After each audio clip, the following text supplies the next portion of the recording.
right now, it's time for History Lesson of the Day. Let's go. Today, I want to leave you with something grounding, something true, something empowering. Because after everything we've discussed today, exploitation, unethical science, the long memory of betrayal, it's easy to walk away feeling like Africa has only been on the receiving end of history. That's not true. So today's history lesson is not about trauma. It's about power.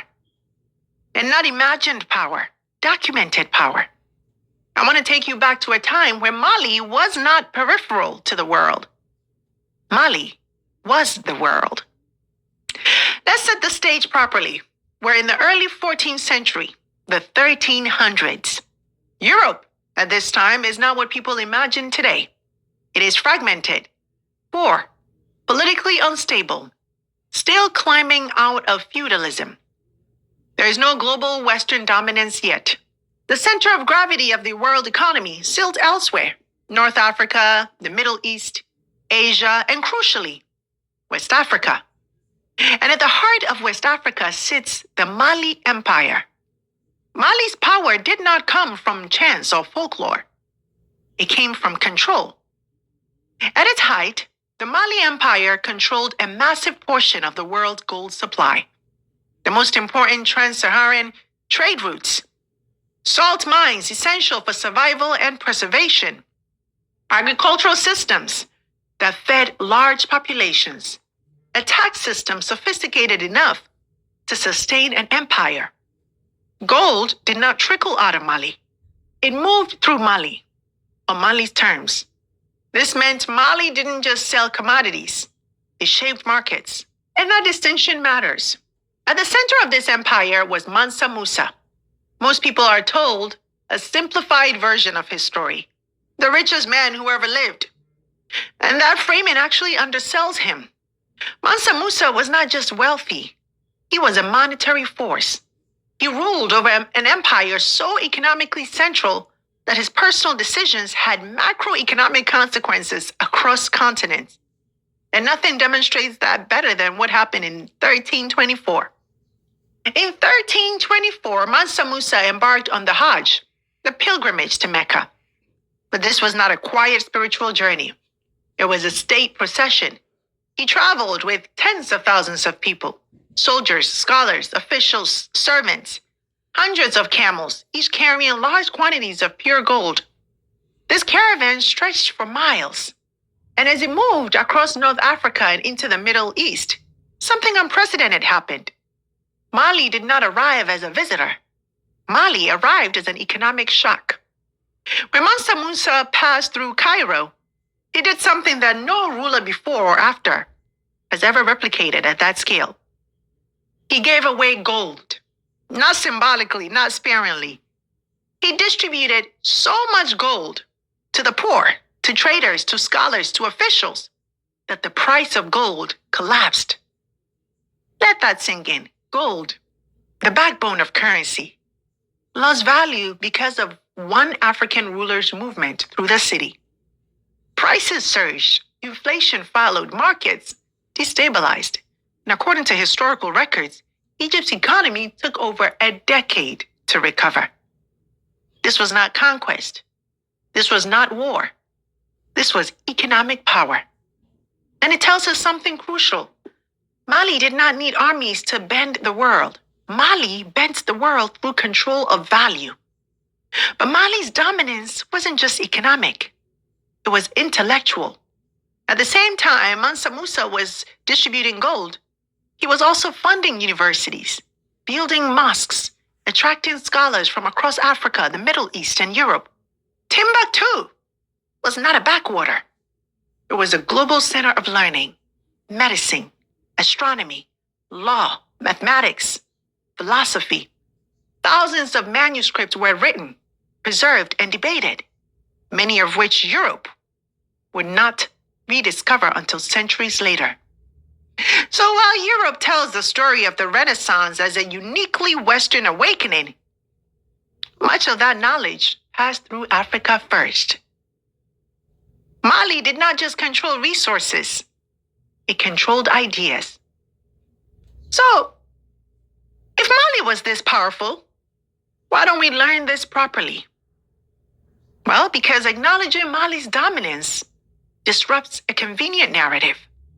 It forces the world to admit that Africa was not waiting to be civilized. Africa did not lack systems. Africa did not lack governance. Africa did not lack innovation. What Africa lost was autonomy through force, not failure. Colonialism did not arrive to fix broken societies. It arrived to redirect existing power. And Mali's fall did not come from internal collapse alone. It came from external disruption of trade routes, conquest, and extraction. Now here's why this history lesson matters today. Because what we've been discussing in this episode, Mali reclaiming majority ownership, controlling inputs, refusing to remain a passive host, this is not radical behavior. It is historically consistent behavior. Mali is not learning power for the first time. It is remembering it. The same logic that made Mali a superpower then, control the inputs, control the routes, control the terms, is the same logic we see emerging now. Only this time, the battlefield is supply chains, ownership structures, data, technology, health systems. And the lesson history gives us is unmistakable. When Africa controls the upstream, the world adjusts, not the other way around. So when people ask, why must Africa rise? Why this obsession with sovereignty? Why not just trust global systems? History answers clearly. Because when Africa does not control its systems, its bodies are experimented on. Its resources are extracted without transformation. Its dignity is negotiable. But when Africa controls its systems, currencies move, markets adjust, the world listens. Mali proved that once, undeniably. And today, in quieter but deliberate ways, it is signaling that it remembers who it has been before. Africa's rise is not about ego. It is about restoring balance. And history tells us that it is not only possible, it has already happened. So let's bring this full circle, my people. 600 years ago, Mali was powerful enough to move global markets, not with force, but with control. Control over gold, control over trade, control over knowledge. The world adjusted to Mali then. Today, Mali is not handing out gold in Cairo, but it is reclaiming something just as important: ownership. Ownership over inputs, over systems, over how value is created, not just how it's extracted. That's not nostalgia. That's strategy. And it tells us something bigger about Africa's future. Africa does not rise by waiting for permission. Africa rises by remembering what made it powerful in the first place and rebuilding it for a modern world. The past shows us what's possible. The present shows us what's being attempted. And the future depends on whether Africa chooses to own or remain owned.